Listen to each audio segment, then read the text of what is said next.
Want to welcome everybody who is joining us. Today, we're going to be talking about the laws of UX. We'll get into that in a second. A couple of housekeeping items. Just want to be aware some of the basic rules of the group. I'm continuing to go over these because I want to really focus on a couple key things. One is being ambitious as a participant. Be on time and ready to go. Respect everyone's personal experience because it's different than yours. We have a lot of we have people from all over the world in this group, and everybody's going to have a different experience. And even in terms of how they would approach design. If you'd like to ask a question, place it in chat, and we'll get to those, especially when we have speakers. I can moderate those a little easier. And I only have one rule for participation in the group, is that if you participate, I don't ask for anything, only that you help two other people and in some way and capacity. I leave that up to you, but if you agree to participate, you agree to help. And then from time to time, bring something you've learned to the group. We have a lot of really great sharing in the group that's happening. Really love seeing it happen. People are sharing really good ideas. We've already had a couple people get jobs. We have a couple people in job interviews right now. And so really looking forward to seeing this group grow. Couple updates. We have two projects going on right now. One is a social project. If you're interested in that, DM me. This is a unique project. Also, if you would be interested in the leadership group opportunity, we do have a leadership group, and I want to have a few more key people in that. DM me as well in Slack. And then currently we have a challenge going on, which is design system challenge. And we have about 8 participants in that, and we will showcase the finals next Friday. And there are going to be no Friday lunches December 25th or January 1st. Those are typical holiday days. So I don't think anybody wants to wake up hungover and have a Friday lunch on January 1st. And Christmas, if you're here, I'm feeling sorry for you. So, and so today we are having what I'm super stoked about this one, because I cannot tell you, I did not know Jon before about 3 weeks ago, but I have used the laws of UX 100 times. And I started at the website. Is it .org or .com, Jon? It's .com. Yeah, it's lawsofux.com. I have a bookmark, so I don't remember. But go there and memorize them. I would say at least half of them you will use instantly, because they are some of the best basic frameworks for understanding how psychology works with UX. And they're very, very simple to understand. Jon has done an absolutely amazing job at simplifying understanding the laws. That's one of the best parts about this whole thing, is they're very simple to understand. Jon is, so obviously he's the author of the Laws of UX. He's also senior product designer at General Motors. And so welcome, Jon. I want to hand it off to you. Feel free to take over. All right, cool. Well, thank you for having me. I'm honored to be here and to have the opportunity to kind of not only talk about my book, but really the origins of it, and everything surrounding that. So today we'll be talking about using psychology to design better products and services. But first, a little bit about me. I'm a multidisciplinary designer, speaker, writer, digital creator, based here in the Detroit metro area. I'm currently working on next generation in-vehicle interactive experiences as a senior product designer at GM. What that really means is I'm really into this kind of stuff, not really landscaping or like medians, but like, how people interact with their environment, how they understand information, how they process data, how they understand the world, and then in turn, how they interact with that world. This fascination led me down a particular path that I was kind of, describing earlier with Jonathan. It was a fascination with how psychology intersects with UX design. And I think, we're really fortunate as UXers to have this parallel discipline that has so much extensive research that we can draw from and pull into the work that we do as designers. And this was really, Laws of UX was an opportunity for me to really dive into that and explore that. And I continue to keep this resource updated, and, hearing feedback that it's been useful and valuable for people, and they come back and referenced it often, is that means the world to me. So thank you so much. The website was very much like a soft introduction into a lot of this intersection of psychology and design, but I wanted to go deeper. I wanted to really dive deeper into these concepts and really talk about the history and the individual psychologists and the studies that all this originated from. Because, like any craftsman, I think it's important as designers, we understand the history of our craft. We understand the origins of a lot of the fundamentals that kind of play a crucial role in the work that we do. So the Laws of UX, this book was very much that, the opportunity to do that and really dig deeper and deconstruct, familiar apps, familiar websites and services in a way that provides, really clear examples. So I really kind of went through and looked at very specific ones that I could tell a very compelling story with, like it was a vehicle. Many of these kind of heuristics and laws were a vehicle for talking about broader psychological concepts. They're all from the website, but it was really about kind of ordering them in a sequential order that could really tell a story. And then, of course, you can't really talk about the overlap of psychology and design without really touching on the ethical responsibility. So in chapter 11, that was a very important piece of that. I wanted to talk about how technology can shape behavior, and really kind of like the origins of behavioral psychology and what that means in the digital space.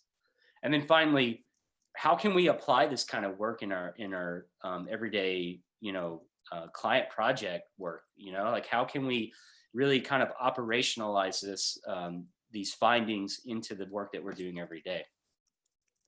So today I'll kind of be talking about some of the most important ones from the book and kind of giving some high level examples, starting with Jacob's Law, which is actually the first chapter of the book. And Jacob's Law states that users spend most of their time on other sites. This means that users prefer your site to work the same as all the other sites they already know. Now, this was coined by Jakob Nielsen in 2000, when web was the premier digital experience at the time. Now, we know in the 20 years since that, the digital kind of landscape has proliferated. It's a lot more diverse now. You have apps, you have AR, VR, you have much more technology forward HMI systems within vehicles, and the landscape has changed quite a bit. But the fundamental here has remained the same, in that people carry over their understanding of prior experiences into the service or application that you've created. And this is really closely related to a concept in psychology known as mental models. So a mental model is what we think we know about a system, especially about how it works. It's how we use the knowledge and experience we already have from past experiences when interacting with something new. To make a kind of a connection and give examples, I point out to a few in the book, and these are some of my favorites. Starting with the one on the left, you have this kind of classic control panel. Now, this happens to come from an Apollo mission control panel from the 1960s, which I just personally love the retro aesthetic of this. But you'll notice here that it's dotted with switches and toggles and that kind of thing. And this is very much, if you think about it, the digital equivalent, on the right, you have a sticker sheet from Google's material design. These controls and toggles and switches, they've remained more or less the same, right? The designers of the early web controls have really built upon the pre-existing mental model that people already had of how these things operate, and they've transposed those into the digital space. And from a digital standpoint, they even kind of resemble each other, not only as an affordance of how they function, but functionally they are almost identical. So again, it's building upon a pre-existing mental model to kind of bridge the gap between something unfamiliar with something that was already familiar. And moving on to the top right example, this happens to be seat controls from a Mercedes, but you could imagine the designers of this vehicle could have just easily have mapped those buttons in a linear column or row. What they opted to do instead was actually map them in the form of a seat. And what they did in the process of doing that was helping the users understand much more intuitively which part of the seat they would be manipulating based on which button that were interacting with. So they're building upon people's pre-existing mental models of a seat and how a seat functions, and then mapping the buttons of the seat in the shape of the seat to bridge that gap in understanding. And last but not least, the bottom right example is from an e-commerce website. This happens to be Etsy, but you can imagine pretty much any e-commerce website following very similar patterns in that the shopping cart's always in the top right corner. And not only is this building upon our mental model of, like, for example, grocery store where we put things in a cart and then we go check out. Most, if not all, e-commerce websites have really extended that in the digital space by still using that icon of the shopping cart and then always placing it in a very similar location. In fact, even the checkout process is similar across pretty much any e-commerce website. And the reason for that is that the designers of some of the earlier e-commerce websites figured out that if they built upon pre-existing mental models that people already had of shopping, they could really reduce a lot of friction and ensure that people are more likely to buy more product, right? That's the goal here. If the goal is to sell product via your online website, what you don't want people having to figure out is how to use the website. So it makes a lot of sense for e-commerce websites to follow very similar conventions and then really just remove all the friction so that people can do what they came there to do, and that's to buy products. There's also a lot of examples of when mental models don't really align with things in the digital space. One of the more recent examples is actually like Snapchat, where when they launched their redesign in 2017, it was pretty much an epic failure because they had fundamentally changed the application. They had changed the underlying mental model that, or disrupted the underlying mental model that people already had of Snapchat. And people left Snapchat in droves and pretty much all went to Instagram and haven't really returned since. In fact, you don't really hear about Snapchat a lot anymore. Now, the example I'm showing on the screen now is actually a company that knows how to do redesigns well. This is obviously Google, who owns YouTube. And Google has a really good habit of when not only incrementally changing things, so no huge redesigns, more incremental redesigns, but when they do launch anything, they allow for people to opt out and go back to the older experience for a certain amount of time. What they're effectively doing when they do this is giving people an opportunity to train a new mental model, build a new mental model, so that when YouTube or Google or whatever decide to ultimately flip the switch, they've mitigated any mental model discordance that would have happened had they just all of a sudden flipped the switch for a new experience. So this is an example of avoiding that misalignment of understanding that can happen with mental model discordance. Now, I mentioned it's very important to kind of draw back to the history of psychology, and really a lot of these heuristics and laws are a vehicle for talking about psychological concepts. They're also a vehicle for relating that to design artifacts or design exercises that I think are very effective and very related to each heuristic. So in the case of Jacob's law, I think, personas is a really is a really effective kind of design artifact that's related to Jacob's law. And what these do is they provide a frame of reference that helps us to really get out of that self-referential thinking that we sometimes find ourselves in. I as a user would do this, and I as a user would do that. And they help us understand that we're not the user here, we're the designer, and we need to actually understand better who that audience is that is the user, right? Understand their needs and what their priorities are. And I think personas are great for this because it really just helps us prioritize features and how they fit into the overall kind of strategy of a service or website. So the next one I want to talk about is peak end role, which is actually a cognitive bias. And this states that people judge an experience largely based on how they felt at its peak and at its end, rather than the total sum or average of every moment of that experience. This is, like I mentioned, it's a cognitive bias, and these are very important because they're effectively systematic errors of thinking or in judgment or in decision making that influence our perception of the world and how we make decisions. They work almost kind of like shortcuts that improve our efficiency by enabling us to make quick decisions and that instead of having to need to thoroughly analyze each and every situation. So scientists have really looked at how many decisions we have to make every day. And they've estimated that approximately 95% of our cognition happens below the threshold of conscious thought. In fact, if we had to stop and analyze every single decision that we have to make during the day, we would absolutely be paralyzed by, having cognitive processes, right?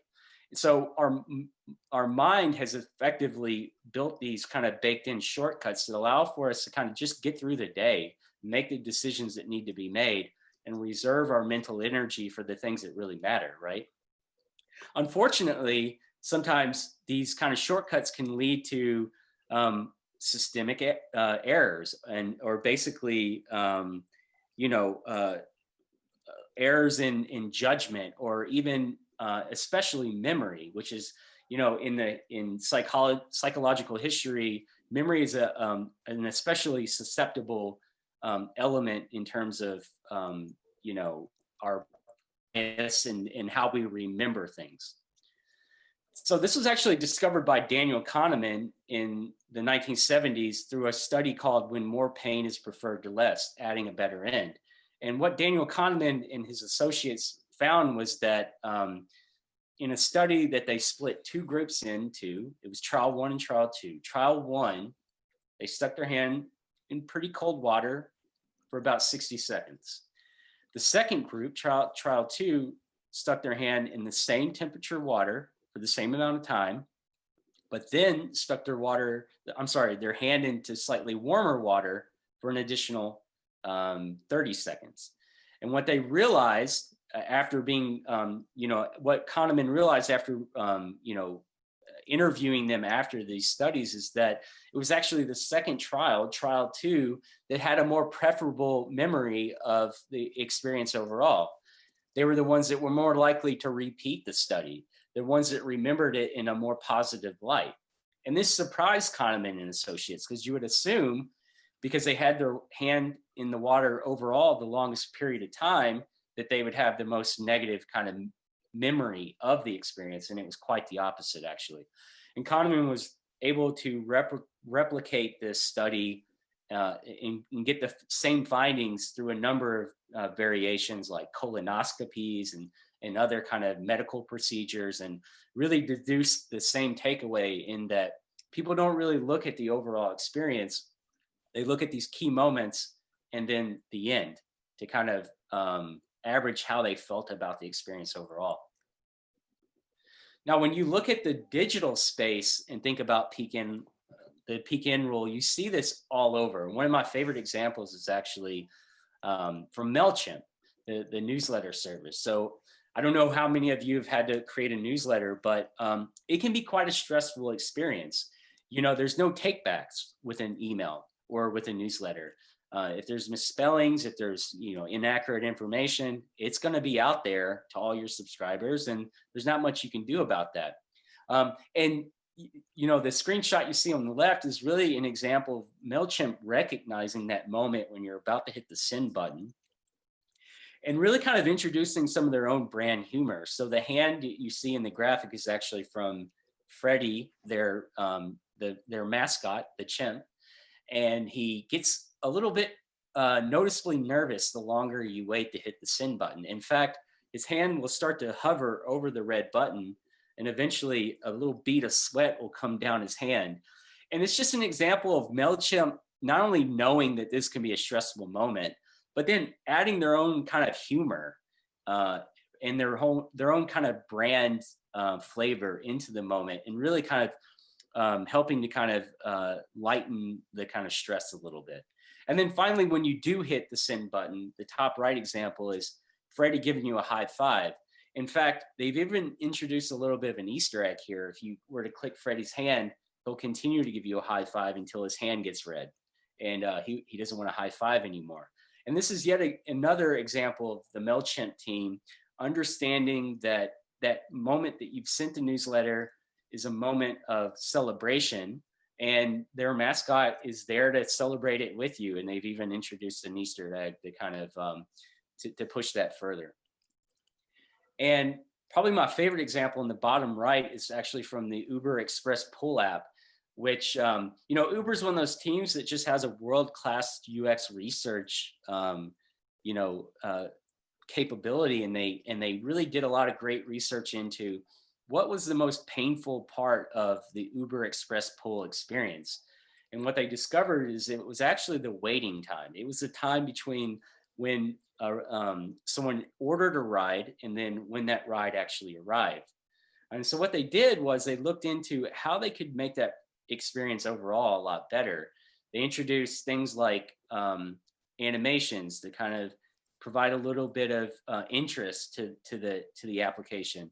They provided operational transparency that allowed users to look into who the driver was, what their car is, what's the driver into, just a little bit more personal information.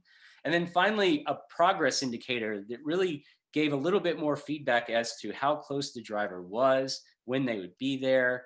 And just overall, they were able to minimize how painful that time was in the overall customer experience, and in fact, reduce the amount of drop-off that they had significantly during that time. So once again, relating this back to design exercises or design artifacts that relate, I think in the context of peak and rule, journey maps make a lot of sense, right? Journey mapping is all about providing a way to visualize how people use a product or service through a narrative of accomplishing a specific task or goal. I love these because they're really giving a linear format that's visual, and you can really start to see these kind of qualitative points of feedback from people, what they're experiencing, and then really start to see in this very layered fashion, okay, what are the opportunities during this experience? What are the most painful moments? And you can actually see it in a visual way. And I think this is a great artifact when it relates to the peak in rule, because you can start to identify those emotional peaks, whether they're positive or negative, and either seek to improve upon the negative kind of peaks or capitalize like MailChimp did on some of the more positive peaks, right? And then of course, the end being a moment that you would want to kind of hone in to as well. All right, so the next heuristic I want to talk about is Hick's law, which states that the time it takes to make a decision increases with the number and complexity of choices available. This is related to a psychology concept known as cognitive load, which really refers to the amount of used working memory resources. But more specifically in interaction design, it refers to the amount of mental resources needed to understand and interact with an interface. I like to represent this visually, and this graph at the top is a good example of how the longer reaction time, the more options that are available, the longer the reaction time goes. And it's a very proportional relationship. And this is very much kind of hinged on this concept in psychology known as working memory, which you can really think of as almost like computer memory. There's so many occupied slots of memory available. And the more you fill up, the more you start to lose on the other side. So our cognitive kind of abilities and our working memory more specifically has a limited finite amount of slots that are available. And you can kind of think of this as like if you've ever walked into a room and you forgot why you went to that room to begin with. Well, the likelihood of in the time that you decided to go to that room and then actually got there, you probably had to make a few decisions, mentally process some information, even if it was subconsciously, and you lost that kind of occupied working memory that was there prior. One of my favorite things on the internet in general, but specifically in relation to Hick's law, is this phenomenon on the internet known as grandparents' remotes. And this is becoming less of a thing because like universal remotes are becoming less of a thing. But I love pointing this out that at once upon a time, we're probably all familiar with these still every once in a while, remotes that are like these mini little cockpits, right? They have dozens of buttons. Most of them, you don't even know what they do. Half the time you're only looking for the one button. Maybe you want to change the channel or turn on the, change the volume or find the power button. But instead you have all these options on these remotes. This is obviously a problem, not only for like, younger people, but it's especially a problem for, older folks. And grandparents' remotes is a great example of grandkids or sons and daughters taking the time to tape off all the unnecessary stuff on these remotes and only leave exposed what their grandparents actually need. And I think this is fantastic. I mean, it's really reducing the amount of decisions or the amount of options available in order to kind of really optimize for interaction on the things that really matter. And in some cases, even taking the time to write what channel PBS is on, which I find hilarious. I call that one the In-N-Out Burger rule. Nice. Don't give them a lot of choices. Right. Just give them the simplest ones to look at. Yes.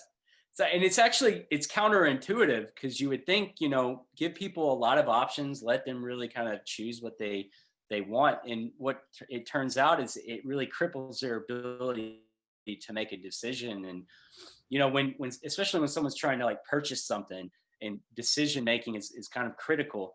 That time isn't necessarily a luxury that they have. So really optimizing for, choice on a key amount of items is important.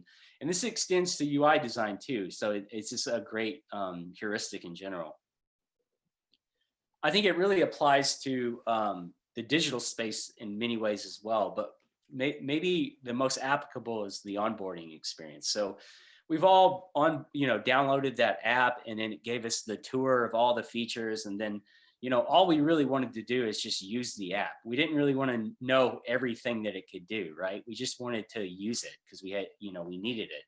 I think there's a contrast to that, and that's progressive onboarding. And, if you've ever onboarded to Slack and you remember what that was like, you really can't do anything in Slack until you respond to Slackbot, which is really clever from a Slack perspective, because what they're doing is kind of progressively onboarding you into the app.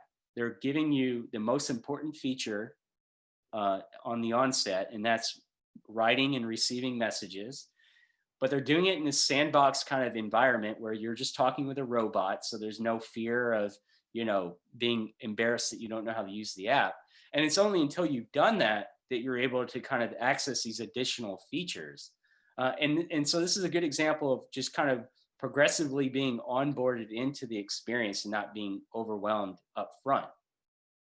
Another really great example of this is the Google homepage, which has stayed relatively unchanged for many years now. And the reason for that is because it's so effective. When you land on the Google homepage, you have a keyword. And your only option here is literally to type in a keyword and search that keyword. What's cool about this is that instead of being overwhelmed by all the options up front, they've really optimized for that key entry, right? And that's the inner, whatever it is you're looking for. And it's only once you've done that that you kind of progressively get exposed to these additional controls to kind of filter what it is you're looking for on the internet. So once again, a good example of progressively introducing you through an experience and not overwhelming you up front. So when it relates to, design exercises that are, very applicable here, I think of card sorting. Card sorting is great about figuring out how items should be organized according to people's mental models by having participants organize topics within groups that make the most sense to them. So this is the classic information architecture problem where, say for example, you have a very complex navigation and people need to be able to find items. As a designer, you could, of course, use your own discretion and organize that navigation according to what you think makes the most sense. A better approach would be to actually interview people and understand how they would organize the information on the site and build your navigation based on that. Build your navigation based on how they understand the information.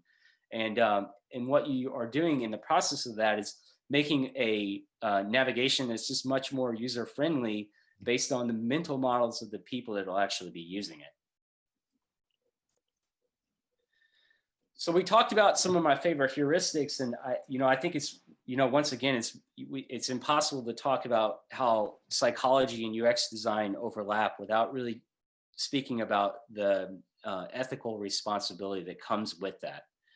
It's critical, I think, as designers that we consider how products and services have the potential to actually undermine the goals of the people using them. In the book, I kind of go back and I give a little bit of context here. This little contraption is known as the operant conditioning chamber, aka the Skinner box. It was devised by a psychologist named B.F. Skinner in the 1950s. And this is really the beginnings of behavioral psychology. Understanding why people behave certain ways and the study of whether or not that behavior can be shaped. In fact, that's exactly what B.F. Skinner was trying to do. He was trying to understand, could he shape behavior of animals through a series of stimuli or events or signals and really train them to do things that he wanted them to do. So he would put animals like rats or pigeons in this, flash a light, and then reward them with a pellet of food if they were to pull a lever, for example. And there's all kinds of variations of this little contraption. But what B.F. Skinner really realized after years and years of studying animals in this contraption was that he could really kind of induce compulsive behavior in these animals by randomly rewarding them with food. So maybe sometimes it would be 3 pellets of food, maybe sometimes just 1, sometimes none at all. And what he found was that animals would begin to kind of compulsively pull the lever and almost kind of, addictively start to interact within this contraption when those rewards were always different and dispensed at different times. Now, in the digital space, I think you see behavioral psychology play out in all kinds of ways, unfortunately, right? So one example of this is, for example, the Twitter pull down the refresh pattern, which many of us are probably familiar with. You pull the screen down and it'll refresh your feed with whatever the latest kind of posts are. And this is not only kind of mimics the actual physical act of, like, for example, pulling a lever on the slot machine, but it also kind of feeds into that intermittent variable reward phenomenon that B.F. Skinner found as well, where we start to kind of compulsively pull down the refresh because we've almost been trained to do that. And that's specifically because every time we do, we get a different amount of reward, right? Sometimes it's a post from a friend. Sometimes it's, posts from people that we follow. It's always different. And sometimes we get no posts at all. So this is very much aligned with the concept of intermittent variable rewards. And the top right example is actually, this is an example from YouTube's autoplay feature, but we're all familiar with this now, especially while we're stuck in the house all the time. Services like Netflix that autoplay the next episode of a show that you're watching. And this plays into kind of our human, ability to kind of not really want to change or make too much effort to kind of change things that are already underway. And then the bottom example is actually from, of course, Facebook, the like button, which ironically began as a way to introduce delight into the platform and drive engagement. What it actually ended up doing is kind of being this dopamine trigger that really feeds into our innate need for social affirmation. So once again, it's these human psychological vulnerabilities that we're all kind of susceptible to. And I emphasize in this chapter understanding these and different ways that technology can shape our behavior, because I think it's important as designers we understand how this works, these mechanics actually play out in the digital space, so that we can choose to avoid them in our own apps and services. And there's a few reasons for that. I think when it comes down to data, quantitative data tells us a lot of useful things, such as, how quickly people are performing specific tasks. What is it they're looking at when they're on our app or service or whatever it is that we're building? And how are they actually interacting with the system, right? What this data doesn't really tell us is why people are behaving a certain way, or how this product or service is impacting their life, right? They're not telling us that qualitative information that we need to understand if a technology is actually augmenting their abilities and helping them achieve a goal, or is it actually doing the opposite and kind of impacting them in a negative way. And it's designers, it's very easy to get hung up in the success metrics of engagement and keeping people on site and their eyeballs on more ads or whatever it might be. But at the end of the day, if it's undermining the goals of the people that are using the product or service, that's going to have a negative fallout. Okay, so the last chapter of the book and the last part of this talk that I want to really cover here is, okay, so how can we apply these? How can we operationalize this in our everyday work? I think that designers can internalize and apply psychological principles and then articulate them through a vehicle that we already have in our tool set, and that's design principles. In the book, I give a few examples, but we'll talk about one here. Let's just take, for example, the design principle, clarity over abundance of choice.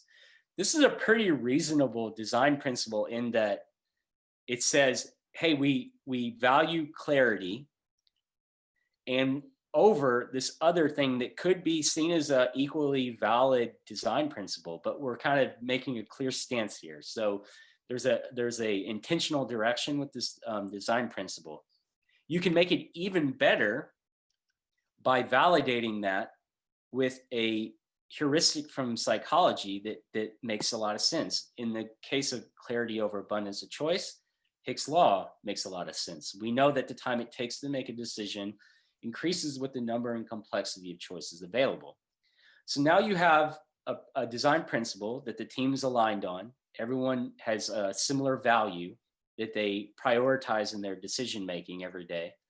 You have a validation from psychology. And then the last piece is just to really tactically ladder up to that. So in order to achieve this, we must do ABC. In the case of the example I gave here, it's limit choices to no more than 3 items at a time and provide a brief explanation when useful that's no more than X amount of characters. So this is a really solid principle that's kind of validated and reinforced with a psychological heuristic. So yeah, once again, this is kind of an overview of what I talk about in the book Laws of UX.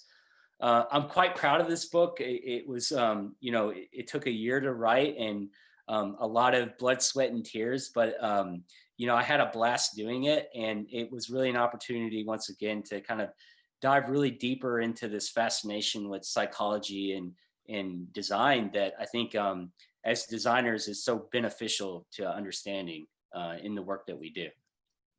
Thank you. Jon, fantastic. I know that there's a certain level of complexity to these laws that's probably a little overwhelming for some, but I want to encourage everyone here, go to the website first, because it's really the simplest way to understand the laws, and then you can dig deeper with the book. But I want to open it up to questions now. Who has a question for Jon? I've got a bunch, but I want to let the group go first. I'll go. And remember to introduce yourself to Jon. Yes. Hi, I'm Anastasia. Great presentation. I found it really interesting, especially as a psych major. It kind of threw me back to second year cognitive psychology. So it was nice to have that refresher in the context of UX design. So my question was, you kind of talked about mental frameworks and how if we change things too drastically, the user gets thrown off, and like for Snapchat, they leave the platform. Is there any case where you can kind of change things around very drastically where it could work? Yeah, I could see the Snapchat redesign being good if Instagram didn't have a similar feature, like if users, I hate to say this, but didn't have an alternative, they were more or less trapped on the platform, well, then they'd have to make a decision whether or not to stay. And I think more people would be more likely to do that. But I mean, yeah, I would imagine there's many examples of when you'd want to kind of introduce a major update, and in the tech space, you see this happening all the time. Products make major pivots, and a lot of times, or at least sometimes, it's in a more positive direction, and it's a good thing. So it really comes down to a case by case scenario and that kind of thing. A lot of times in individual applications that we spend a lot of time with, people get so intimately familiar with these experiences that I think we're especially sensitive to changes in applications that we spend a lot of time, especially social media. So it's one space that, designers just have to be super kind of cautious about major updates. Thank you. I think one of the things to be aware of in terms of product change is people identify with their mental models. And so when you change the process, you're requiring them to change their identification with them. And people approach their ability to, like Facebook, when they make an update, the first thing you hear is everybody complaining because people associate themselves with a certain way of doing things. And that mental model has a very deep psychological impact because their thinking can go back here in the back of their brain as opposed to in the front, in the prefrontal cortex. And here is where it all resides when I'm learning to drive. It's all here, but after 20 years of driving, it's all back here. This requires a lot of that space on that bar that he was talking about. And you have to be really careful making those adjustments without giving them ways of learning. One of the probably best use cases I ever looked at was with Salesforce. When Salesforce introduced Lightning, nobody adopted it because it was such a drastic change. So it took almost 5 years for people to begin adopting Lightning as a norm. So that's one that I love, that whole idea of know your persona's mental models and and leverage pre-existing. Faith, you had a question in the chat about that, about Instagram. Did you want to ask that? Yeah, sure. Hi, Jon. I'm a master's student of HSTD program at University of Washington. And actually I have a book. Oh, awesome. Thank you. Yeah. Yes. And yeah, since we talk about social media, I'm really curious about what is your opinions about changing of Instagram? Because from my perspective, it's not only like minor changes, like not only the interface. from my perspective, it totally changed the whole user flow. Yeah. Because I've been using Instagram for years, so I almost have a muscle memory. Every time I open it, I just click a main navigation bar to post a new post. But now if I click there, it's going to be a market or videos, which is frustrating. And I'm wondering, like, what is your opinions about that? Yeah, I'm kind of curious to see how the whole Instagram thing will play out, because I actually was also very kind of like frustrated initially with the Instagram like redesign. And just because I got so familiar with using it, the way it was prior, the pre-existing version of it. So I've gotten a little bit more warmed up to the redesign, but I feel like what's happening with Instagram, and this is kind of typical, is that more and more features get introduced, the application gets more and more bulky. It's really easy to add features to any product. It's really hard to take them out. And so, I'm kind of pessimistic about where Instagram's going, because I feel like they're gonna regret that in a few years, because if they continue to add features, because it's just getting so unwieldy. And unfortunately, or fortunately, I guess, we have so many alternatives in the social media space that it's a volatile space, because people can just migrate to a new platform overnight. So yeah, we'll see how Instagram plays out. The other side of me wonders if they're so confident in the amount of people that are using the app that they don't think that that'll scare anyone away. So we'll see what happens. Yeah, probably because I feel like it against lots of UX law. Like, for example, they moved the new post and the likes to the upper right, which is like apparently against the fits law, because I cannot reach that corner. But that was the main purpose of me opening the Instagram. But I don't know what they're doing, but I'm just curious about that. Yeah, I think one of the things they could have done was introduce a way to opt out and go back to the older experience when they wanted to, right? And if that was the case, I would have been like happy to kind of experiment and poke around in the new experience. But then the minute I get, I'm like, okay, I just want to go back to the older one, I can do that. And that would help me kind of over time really get more warmed up to the new Instagram.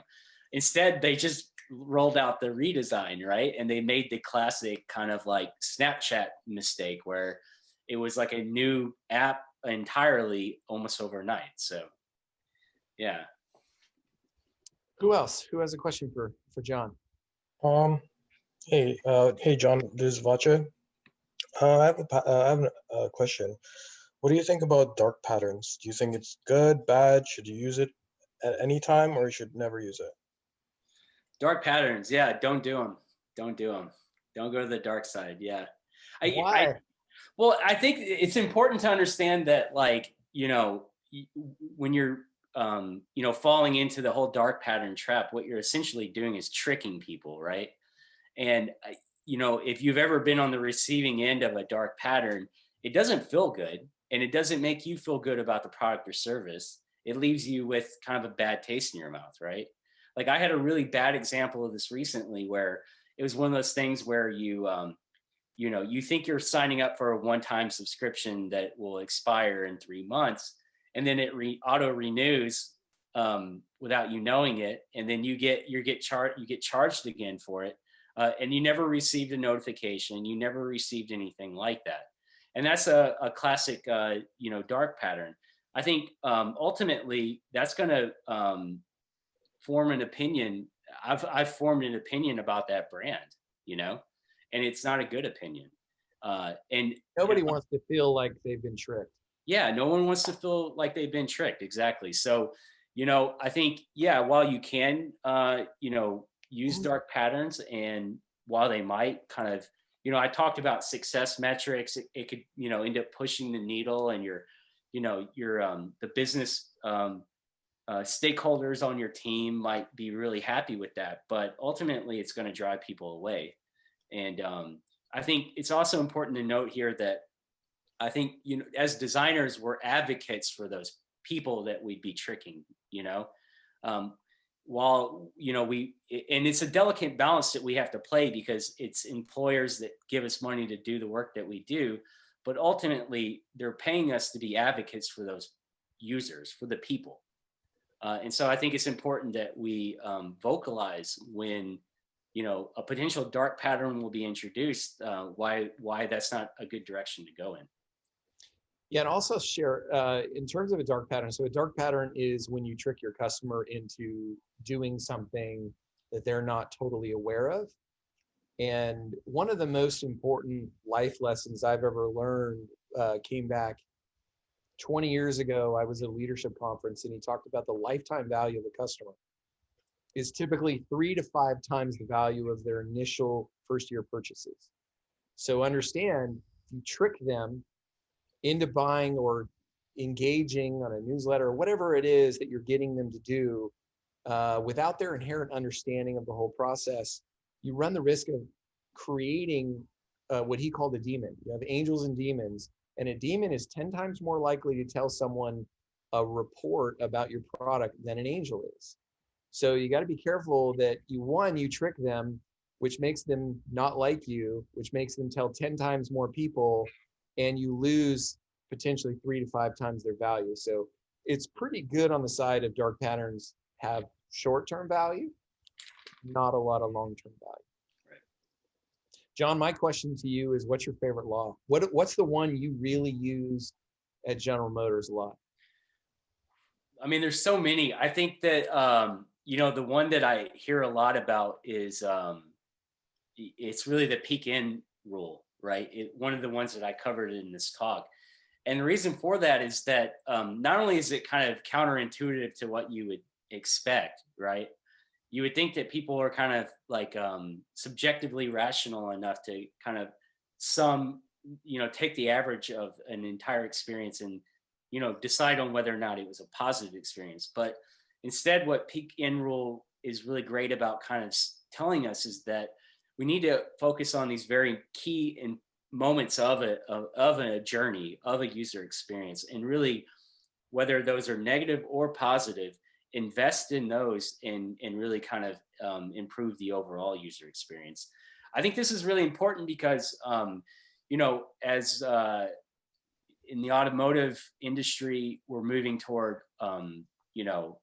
autonomous technology. We're moving toward autonomous driving.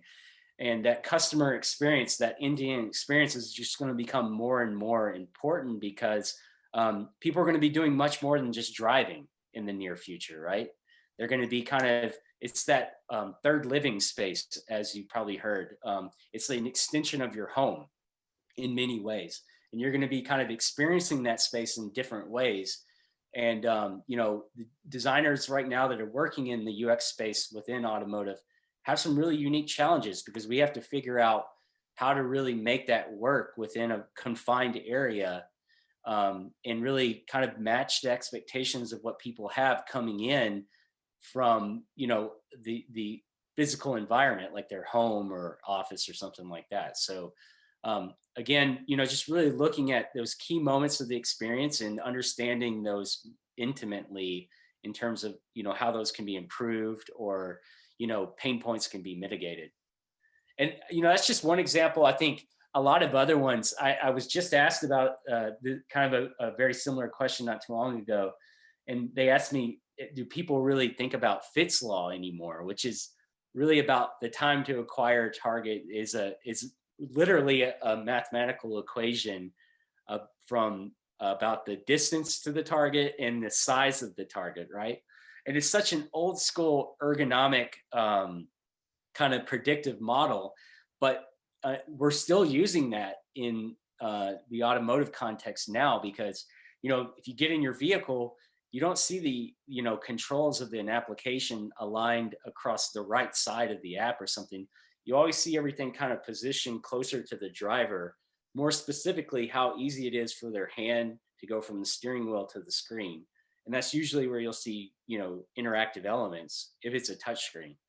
So that's another kind of example of a heuristic that's, directly applicable to the automotive space. Yeah, John, we got time for about one more question. Alejandra, did you want to ask your question? Sure. I'm just going back a little bit here. I'm Alejandra Anderson. Obviously, you heard. Just continuing the conversation that you were talking about, keeping the product lean. I'm just wondering, like you have the stakeholders and what they want, and there's many features that they want to include. This is what we're seeing kind of Instagram also growing in the marketplace and, things like that. So at which point would you start to just decide, this is probably for something else, perhaps start another app? Like what would be is there a maximum in terms of how many features you want to add to something? How would you define that? And when do you stop? At which point do you stop? I don't think it's a great question, and I don't think there's a magic number. It's always it depends, right? But I think one of them, the heuristics that I talked about today, that is very much related to that is the concept of Hick's law, right? So the amount of time it takes to make a decision increases proportionally with the amount of decisions that are there. Now, in the studies that Hick's kind of formulated that from, he was dealing with stimuli, like literally how many lights are on a screen, for example, and how long it took for people to choose a specific light. So I think just it really goes back to how long it takes for us to mentally process the options on a screen. That could be features, that could be buttons, that could be links, it could be any number of items, and really kind of curating that down to a core set that makes sense in the context of your app or service to optimize for people to make a decision.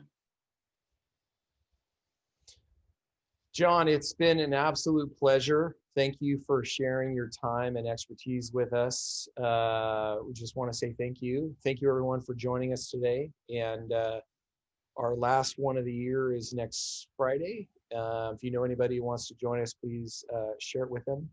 So thank you, Jon. Appreciate your time. Thanks for having me. All right. Take care, everybody.